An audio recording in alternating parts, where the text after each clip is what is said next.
Right.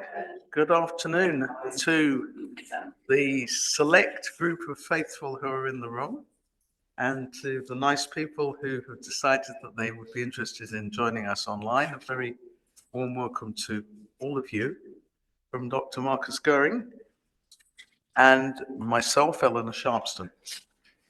The way we thought we would run this in order to maximize involvement is that Markus and I are going to do a couple of exchanges looking at some aspects of the topic, and then we're going to open it up to questions and answers, both for those in the room and for those online. And I will hand over to Markus for the running of the technology because I am technologically challenged. Now, I should begin by saying that we are going to be talking about and concentrating on a report by a group known as the Group of 12. It's a Franco-German initiative, and the report is entitled Sailing on High Seas. Speaking as a sailor, I've never thought that the sailing on the high seas bit was the particularly difficult bit. My experience is that the problems arise when you get a bit closer to the land. And that's the moment when you tend to run into promontories or there are outlying shoals, or you have to be able to calculate the rise and the fall of the tide.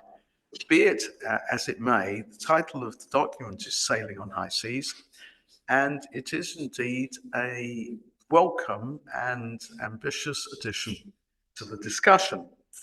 I should point out that the discussion has been going on for some time. The bit that we're not talking about, so to speak, which is equally important, is the whole process of the Conference on the Future of Europe, which kicked off in July 2019. And there were duly exchanges on that. The European Parliament looked at it. There was, of course, naturally a briefing on the conclusions of the conference. The European Parliament then looked at a report on that. You can imagine the exchanges that went on. And if we're not going there, it's not because it's unimportant. On the contrary, it is extremely important.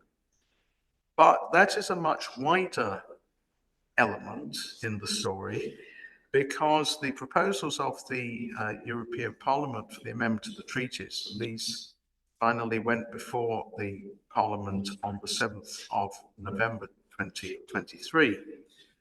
They are much wider than what the Group of 12 was addressing, because not only do they look at institutional reforms, but they also look at specific aspects of EU operations. They look at competencies, they look at foreign security and defense policy, the single market, the economy, the budget, various aspects which should be added on or amplified, such as education, of course, climate and the environment, energy policy, migration, health, and so on and so on. Now, there is obviously a lot of overlap when we get to how are we actually going to get any of the proposals for reform into the story. For those who are sitting in this room, I have scribbled, I'm sorry I don't write better, but I've scribbled on the whiteboard 4 words: why, what, how, and when. If I begin with the word why, you may have noticed that in the early days of the European Economic Community, everything basically proceeded without people tinkering with the framework. There were 6 member states, there were the founding treaties, and for years, nay decades, everyone got on with life, with developing the new project within the framework of those original documents. And then, of course, we began to get accessions and we began to get treaty changes. And by now, we've got rather used to the idea that treaty change is almost a necessary, ongoing feature of life in the European Union. And for those of us who are old grumps and who learned our EU law a long time ago, treaty change is a damn nuisance because they keep on changing the numbers of everything and the names of everything, and that leads to a certain amount of confusion. But putting that rather bad joke to one side, treaty change is actually very important. because as we have made the EU bigger, we have also made it more cumbersome. The original structure was meant to work with 6 member states, and it worked on the whole reasonably well, although there was a moment when there was an empty chair policy, for example. But when you get to from 6 on up to 10, then to 12, then to 15, then in the bound to 27, then up to 29, down to 28. And then you have more candidate countries waiting in the wings. You can't just add on more states to the existing mechanism and say, all right, well, you'll need lots more seats in the European Parliament. You're going to need a commissioner. You're going to need a judge in the main court, 2 judges in the general court, representation on the Committee of the Regions. So by the time you add everyone into the story, you add a kind of institutional sclerosis into the system, and it becomes impossible for the EU to react at anything like appropriate speed to what is going on in the world.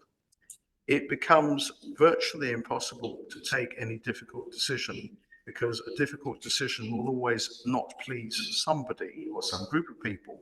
And if something has to be done by unanimity, it just suffices to have one member state that doesn't want it for the system to be paralyzed.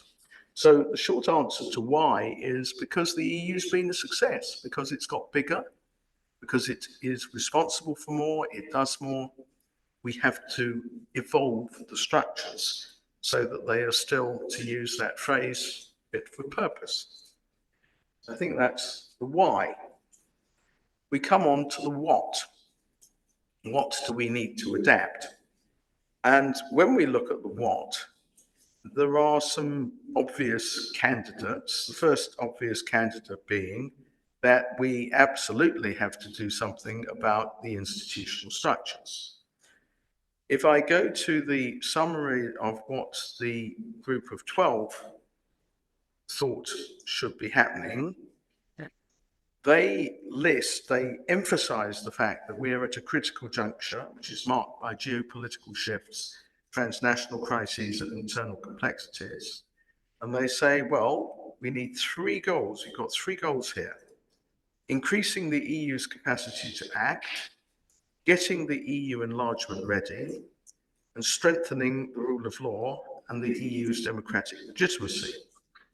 And therefore, their report divides up into 3 sections, which don't exactly match that in terms of title, but never mind.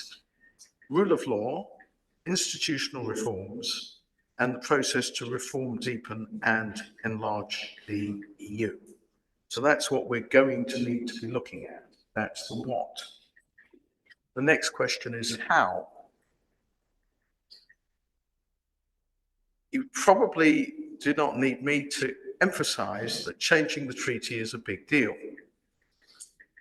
You have a choice of processes by which to do it, but even the simplest of the processes is very complicated, and it requires a lot of negotiation and a lot of give and take. And then when you have agreed it between yourselves, if you're doing the full-blown version of treaty reform, you then need to put it through the individual constitutional processes in each member state and get them all to agree. This is the double legitimacy, the double unanimity lock. And that takes a long time. And so if you're talking about reform, you tend to look to see what are the things you can do à traité constant with the treaty without changing the treaty. What can you do by way, for example, of bringing in secondary legislation or taking a council decision? And one of the most useful parts of the report is, in fact, in the annexes where they do an overview of their recommendations. And the first question they ask is, what's the recommendation? What is the potential avenue for implementation? Do we need treaty change to do this? It may sound strange to you that I recommend, if you're reading the report, I recommend that you start at the back, but the back is actually a very useful reference place in order to work out how difficult it would be to bring about a particular reform. The other useful annex is Annex 3, which is the overview of the options for treaty change if you have to do treaty change, because they set out six possible ways of changing the treaty and the pros and the cons of each of those options. A very useful one-page summary of what would be difficult, what would be relatively easy. So that's the how. I move on from there to the when. The authors, the 12 authors, are adamant that there is some change that should be happening right now. In fact, it should be happening before the European elections, which are happening on June the 9th. So certain of those deadlines are about to be missed. I'm reminded of the wording on a mouse mat, which said, "I love deadlines. I particularly like the whooshing noise they make as they sail past." Some of the deadlines are being passed. But the idea is very much that there are certain changes which could happen and should happen now, that we shouldn't wait for the moment of enlargement. Having said that, a target is set as a moment by when the EU and the candidate states should be ready to move to enlargement. That target date is 2030. And there's also the question, I'm doing the overview and Markus is going to come in with some helpful detail. But there is the question, of course, whether you have a big bang enlargement along the same lines of what happened in 2004, when 10 states joined. You take a deep breath and then you welcome them all in across the threshold. Or do you run a regatta system? Do you run people in installments? That was very much setting the scene as to why, what, how, and when. I'm now going to do the first handover to Markus so that he can start talking about some detail on this. Yes, thank you very much, Leo. My publisher always says, you know, if you mention your book, mention your books. I mentioned in the book, I'm delighted that we have this report because, in a way, it structures reform proposals for the European current constitutional order in three categories. You know, rule of law, institutional reform, and democratic decision making. I've tried in my work to categorize some of the current obstacles to further constitutionalization in those same three categories. And what I found really important in this group of 12 report is that there's not an assumption that only treaty change can actually move the European Union to the next level. And I think that's a really important insight. I also recommend to start reading the reports by first referring to Annex 2, which neatly suggests treaty reform, but then also highlights the many issues that could be resolved in what I would call below the level of treaty change. Right? Treaty change is quite controversial. Treaty change is very complicated. And we all know how political feelings, political debates flare up in moments of treaty change. And therefore, the authors of this report treat treaty change with a considerable amount of caution. And of course, they pick up on debates. Leo mentioned that these debates are in no way new. Many of the proposals have been debated, dare I say, for decades. And the Center for European Legal Studies was these debates. We actually had, in the late 1990s, an entire treaty proposal, right? How you could amend the EU treaties to accommodate some of the sort of more constitutional challenges to the European integration project. And so it's that history that I think is very interesting. In our preparation meeting, Professor Sharpston and I also discussed how you do not just need decisions of the political organs. There are elements in the treaties that you could already use and that could be perhaps validated by the Court of Justice in the use of the institutions, right? If you're an observer of EU law or EU external relations law, the Commission just won a fairly significant constitutional case against the Council where it exerted the right to sign the international treaty. The treaties themselves, as they stand in the Lisbon version, are somewhat ambiguous on this point.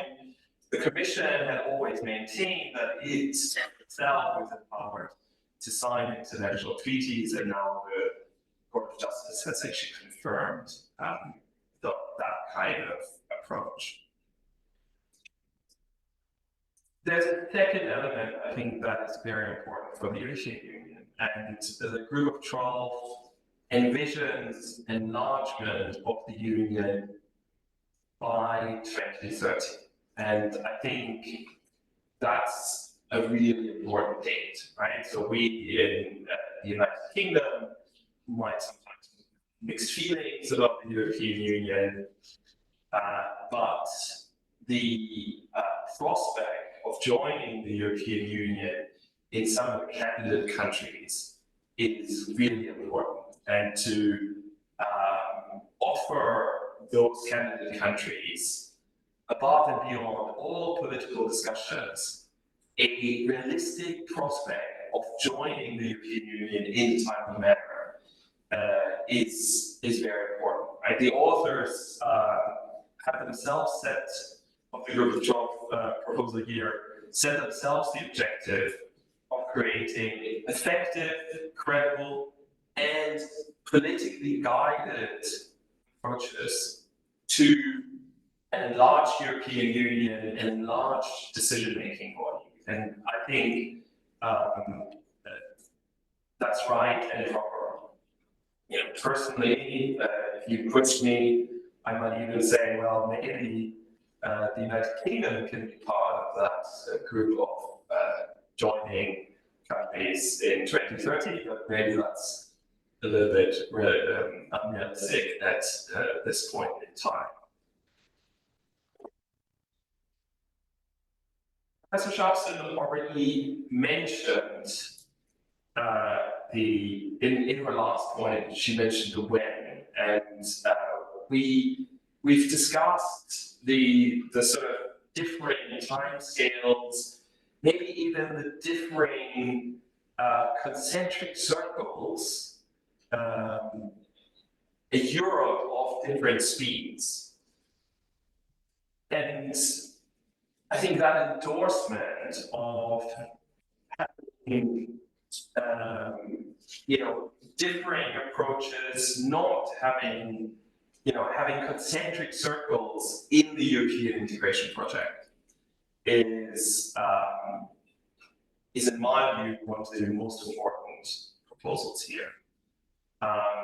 They call it the regatta approach because their whole report talks about the high seas, and so having slightly different competition, slightly different approaches for the different actors, creating little races between the different actors and grouping this together in different formations can be, in my view, a really good proposal.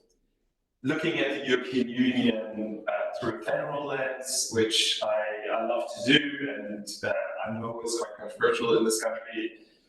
It also makes sense from a constitutional theoretical point of view, because while in the federal states, we often have the impression that everything needs to be sort of regulated at the federal level. That is in most federal states not the case. There are different allegiances and different forms of collaboration below the federal level. And that's essentially what the authors are here proposing also for the European Union. In my view, before we go to the concrete institutional proposals, I just wanted to highlight that the emphasis on rule of law and they deliberately discussed rule of law in the very first part of the report is very timely and very necessary, unfortunately, because in this day and age, we can't take rule of law for granted.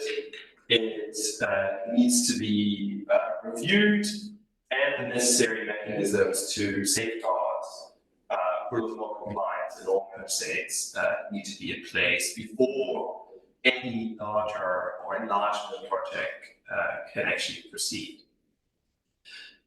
That's all I wanted to say at the beginning of the group of 12 proposals. It's many of the concrete proposals, as I said, stand in a long line of either similar proposals or proposals that have been made in the past. And in my view, provide a very realistic prospect of smaller and slightly larger changes to the European constitutional project that could actually be implemented. I think I'll stop here and give it back to you. Thanks for that. I'm going to pick up on one or two of those points. This is in no way an attempt at covering the full report in detail. I'm trying to group things together for you. The next word I've written down is power. Power as between institutions, as between the Parliament, the Commission and the Council, all right? So if you look at the European Parliament suggestions, they would, not surprisingly perhaps, they envisage a greater role for the European Parliament, and that is hitherto played. Here, the proposal is that the number of seats in the European Parliament doesn't get changed with enlargement, but that there is redistribution, and there is also a rather interesting proposal that it's about time that we had a unified method for the election of MEPs, and the focus should be really on what you're doing at European Parliament level. It shouldn't be like a little mini rerun of national elections in which you can give the government of the day a kicking if you don't like them. Those are not the words in the report, but I think that is the general sense. So there's a power issue as between the various institutions. But of course, everything that is to do with unanimity and QMV, qualified majority voting, and safeguards is also about power. It's about whether an individual state can put the brakes on the project in a particular area because its voice is needed. And if you're not going to let it do that, if you're going to move more topics across from unanimity, which safeguards member state power, to qualified majority voting, and maybe you're going to tweak exactly how the qualified majority voting works, then you may need some safeguards. You may need people to be able to blow a whistle and say, hang on, excuse me, this is a vital sovereignty point for us. You may need to give them the right to opt out. IS differentiation, that's the next word on my checklist here. There's a whole section on differentiation, and it makes very good reading. because they point out that in an EU of over 30 member states, which is where this is heading, flexibility tools are required to retain and enhance the EU's capacity to act. You can't act unless you have a degree of flexibility. There is already quite a large toolbox. If you look back over what we've done in the past, there's transition clauses after new member states' accessions, there are temporary derogations, there's enhanced cooperation, there's permanent structured cooperation, PESCO to its friends, conditional participation. And yet, you know, if you get differentiation, the flip side of that is that you get institutional complexity. You know, Europe a la carte, where literally every member state has its own little special set of arrangements, is what the community method was precisely designed to avoid. There are also clear limits to differentiation, and the report of the Group of 12 lays that down very, very straight. They say this: within the EU, differentiation, cannot be used to solve disagreements over the respect for the primacy of EU law or rule of law issues on the member state level. The principles and values enshrined in Article 2 TEU are non-negotiable for EU membership. And, you know, we can have differentiated integration. There's an internal aspect, there's an external aspect as well. If we're looking internally, we can do more with enhanced cooperation. We've already got Article 20, but we could use it more. Externally, we have, by the way, used differentiation in order to allow non-EU states to participate in individual EU policies. Think, for example, of Switzerland, Iceland, Norway, and Liechtenstein being part of the Schengen area. Iceland, Norway, and Liechtenstein also participate in the internal market via the EEA. Switzerland does so partially via bilateral treaties. Turkey is in a customs union with the EU. You know, there are ways of doing this. And the European political community is something that could serve as a vehicle. External differentiation could become relevant for the future of the enlarged EU if there's individual member states who either block necessary treaty reforms and consequently negotiate new opt-outs, or even prefer a less committed status. So maybe you have some kind of association status. This leads through to two things. First of all, certain parameters for the use of flexibility, because they say we can use flexibility instruments, but 5 principles. Respect for the acquis communautaire and the integrity of the EU's policies and actions. Use of the EU institutions, you've got to be able to use the integrity there. Openness to all EU members, sharing decision-making powers, costs and benefits, and this is important, making sure that the willing can move ahead rather than being blocked because there are unwilling. So, you know, if you want to revise the treaty and there are blockages, the uncooperative or unwilling state could be offered an opt-out to be included in the new treaty, but they say it should only be possible to grant an opt-out where the revision deepens integration, either by adding new competencies or by extending QMV. Exemptions from the existing acquis communautaire or EU core values, rule of law, democracy, and fundamental rights, should not be possible. Little warning flag here, they also say in the future, the euro should be considered as part of the non-negotiable elements of European integration. I moved from there to what in the old days, we used to call variable geometry, but it's now called 4 concentric circles.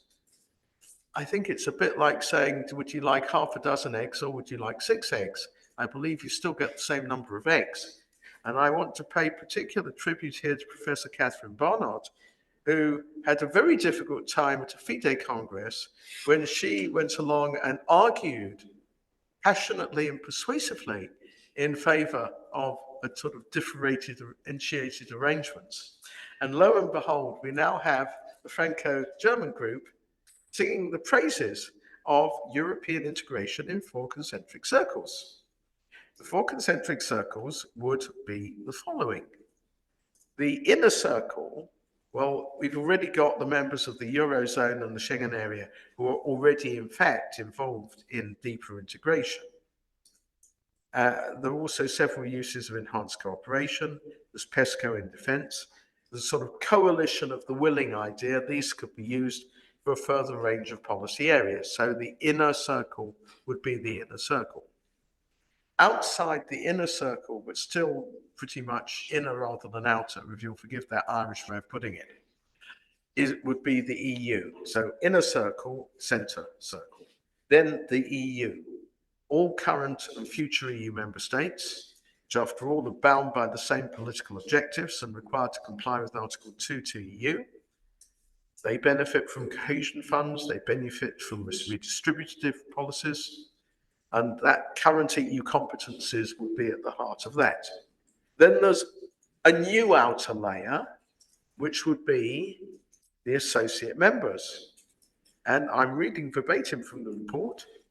The first outer tier could allow for streamlining the different forms of association with the EEA countries, Switzerland, or even the UK.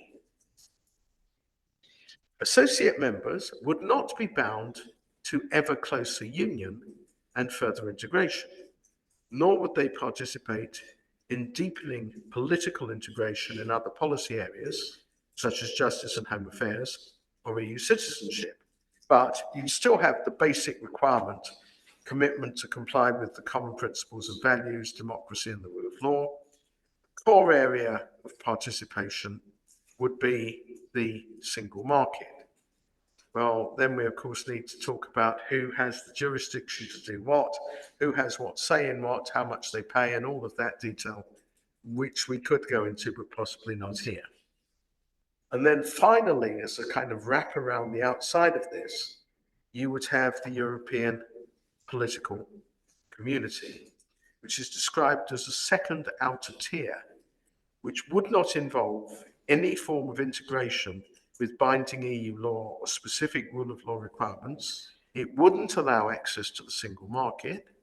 Instead of that, it would focus on geopolitical convergence and political cooperation in policy areas of mutual importance and relevance, such as security, energy, or the environment and climate policy, etc. You would still have to have some minimum common basis, and they suggest that the common basis, that minimum common basis, would include membership in the Council of Europe and the European Convention of Human Rights. And they make the point that the outer tier is, although open to any European country, including an accession candidate country, would be distinct from the accession process. It would be entirely possible to conceive of a country that wants accession and that passes through cooperation and association on its way to full EU membership. But it is equally possible to conceive of a country opting for permanent EPC membership. They even talk about guest status or permanent guest status for countries from the southern shore of the Mediterranean. In other words, there is a willingness, to open the windows and let the air blow in, which I find very refreshing. Because when the project was started, I don't think anyone knew exactly where it was headed. And I think that if we do try to cling to a one size absolutely must fit all, we will only manage to do that at the cost of a lot of wrangling and a lot of places where we don't make forward progress because we can't really quite find agreement on what we think we're doing. I would also make the point, and it's not original to myself, I first heard it from Judge David Edward when he was Professor David Edward, but he said, the moment when the EU moves forward is always the moment of crisis. At that moment, people suddenly notice that actually they've got to get their act together and they do manage things that were impossible obstacles for years, suddenly become something that you can sort out in 2 meetings. I will offer you a little example of that, which is the European arrest warrant, which had been kicking around as an idea for years. And then we had 9/11, and suddenly the European arrest warrant just came through the system, and there it was as a framework decision, and it was all agreed. On that, I'm going to hand back to Markus to take enlargement a little forward, perhaps. Thank you very much, Eleanor. I want to perhaps briefly come to the institutional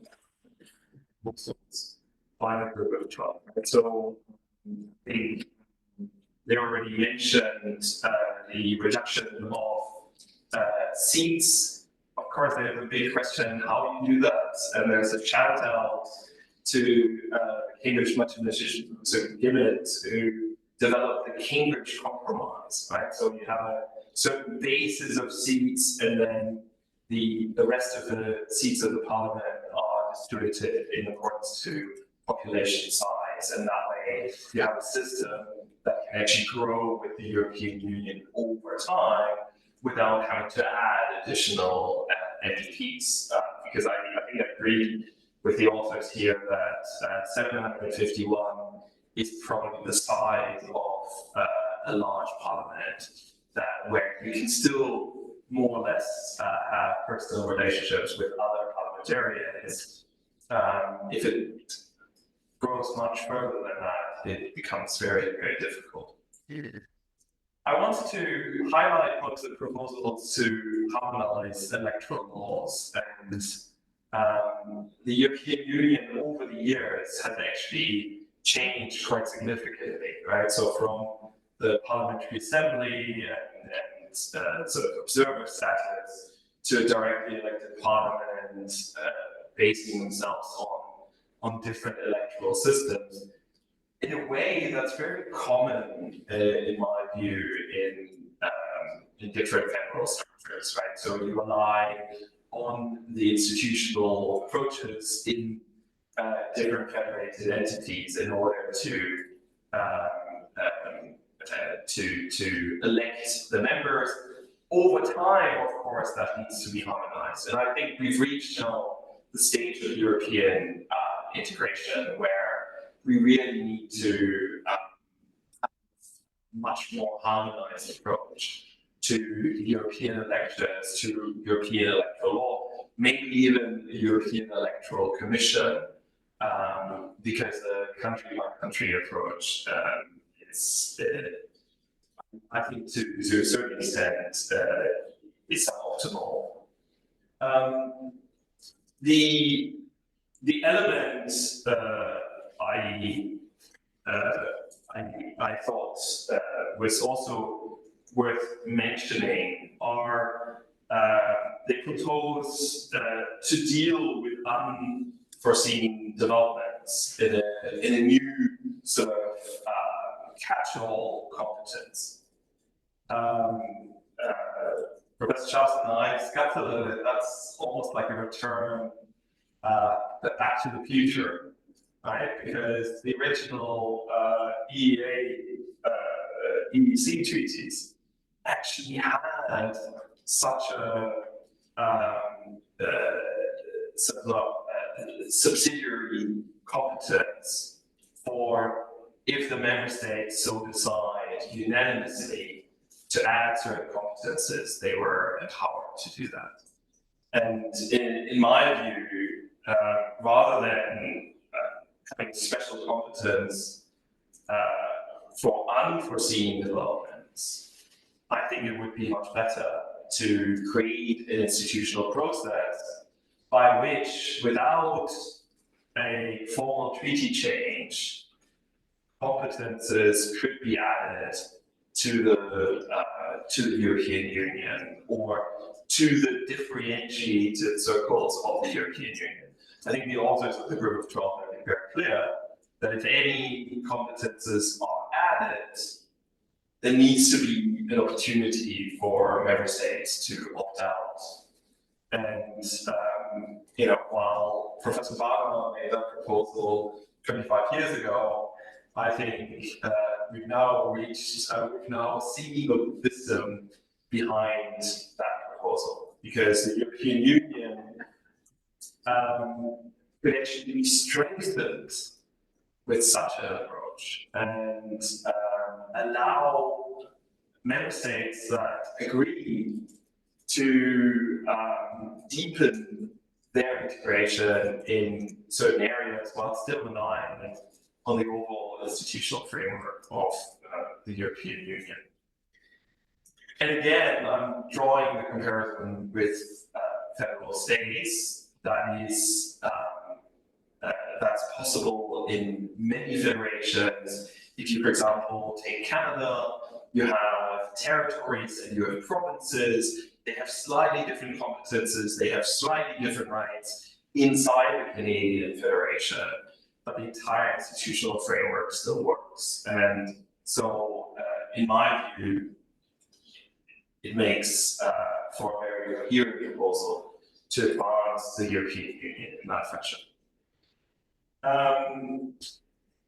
At the end of the report, they, under United in Diversity in Europe, they create these different circles of the inner circle, the EU circle, the associate members, and then the European Political Cooperation, the sort of new the new grouping that was established, and where somewhat controversially even the current Conservative government of the UK participated. You might have read or heard about President Macron's speech before the Sorbonne. He highlighted how, if there is a certain level of democratic decision making that is that agrees, you could actually create a kind of inner circle where even more competences are gathered. And I think his idea was mainly with regards to defense and taxation, but you could think of any other function of state. Now, that would be difficult for the Germans, because the German Constitutional Court, of course, in the Lisbon decision highlighted that there are certain limits to constitutionalization at the European level.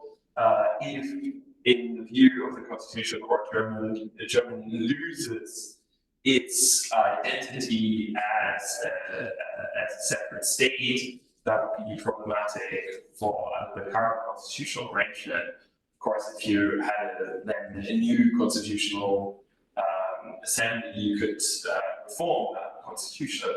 But there might be some limits as to how far even the inner circle, which is presumed to be at least relying on Germany and France, maybe other inner circle countries, could go even under their own constitutional orders. Yeah, I think this is the right point to open it up for a wider discussion on your understanding of the Group of 12 proposal, or your questions with regards to this this proposal.